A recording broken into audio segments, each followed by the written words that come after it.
One label that I don't have a great deal of movies from, but I've been picking up their 4Ks, is Blue Underground. And this is the 4K disc of Maniac Cop 2. Honestly, I am constantly surprised by the quality of the product that they put out. It is amazing. And Maniac Cop 2, a movie I'm very familiar with, has never looked better than it does here. In fact, William Lustig, the director, has actually gone back and done a little bit of George Lucas, but just adding bits and pieces to the movies here and there. But we'll get to that later on. This is a continuation, almost a serialization of the Maniac Cop story. We actually get the ending scene of Maniac Cop to start this one, how they took down Cordell and how he came back of sorts.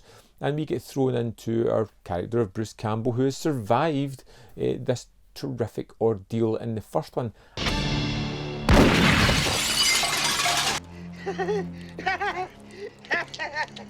And like a lot of good horror movies in the early 80s, we go back to the tropes of killing off our lead character. You know, where you see a character in a whole movie survive, struggle to get by, finally manage to do it, only to be taken out very early on in the next movie. As a Bruce Campbell fan, I really wish he'd hung about a lot. But we get Robert Davi here, who kind of takes up the mantle in a noirish kind of role as a gumshoe detective who realises that Matt Cordell may not be dead and is back pounding the beat looking for some blood.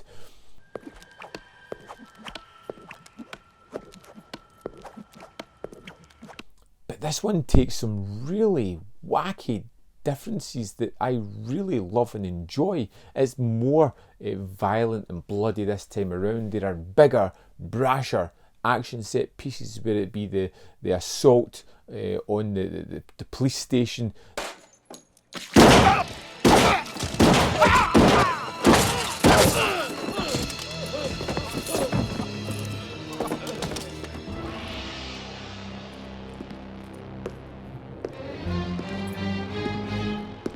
Goes into the prison at the end for the whole fire sequence, which is just gobsmackingly awesome.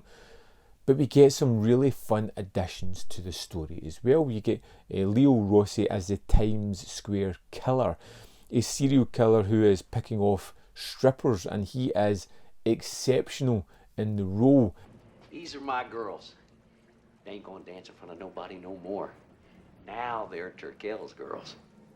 And having these two antagonists come together is just terrific. We get the silent, deadly Cordell, and we get the motor mouth talking, relishing just killing people, Times Square killer in the form of Leo Rossi.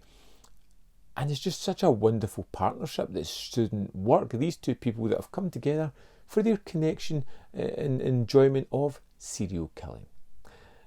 But they're two great characters to see on the screen. Watching Robert Davi investigate this mystery while chain smoking and looking rather cool and wearing this hat that just is a little bit different but so much fun. It's just an incredibly enjoyable film. Like I said, the violence is really rammed up here.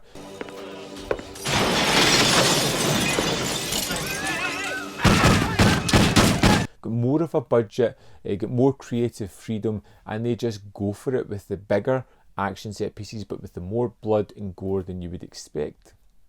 Cohen is much of the mystery in here because we know what's going to happen. We know that Robert Davi is investigating Cordell. We know that Cordell is going to slowly ramp up to a murderous rampage at the end of this one. But it's how it goes about that, how it tackles it. We see a lot of connections to the first movie. We get an additional character from the first movie as well. Lorraine Landon's Teresa, who lasts much longer than Bruce Campbell's character. You get the inclusion of Claudia Christian's character, Susan Riley, who is a psychologist. She is in a fantastic set piece, and this movie is really full of great set pieces where Cordell handcuffs her to a car and then takes off the handbrake and just lets it roll down a hill, and she's kind of struggling to survive and get free, and it's just an excitingly tense action set piece. like I said, when we get to the finale of this thing, it just ramps up into, it is a B movie, but it's way better than that. We get a sort of fight scene in the prison. We get the lead up to that, which is basically Cordell breaking out the Times Square killer and killing a absolute shitload of police officers in the way. He gets into a bus, goes to prison, and at one point is setting fire.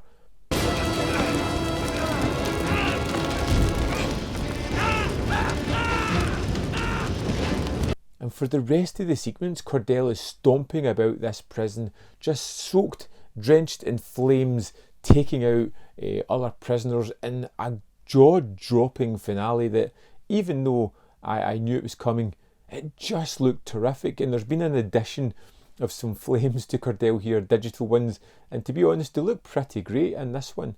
And I think it works tremendously well. Maniac Cop 2 was wonderful. Again, it's one of those movies that I watched, I knew a lot, I loved it. I instantly jumped onto the commentary, which has Bill Lustig and Nicholas Winding Refn on this one as well, because obviously they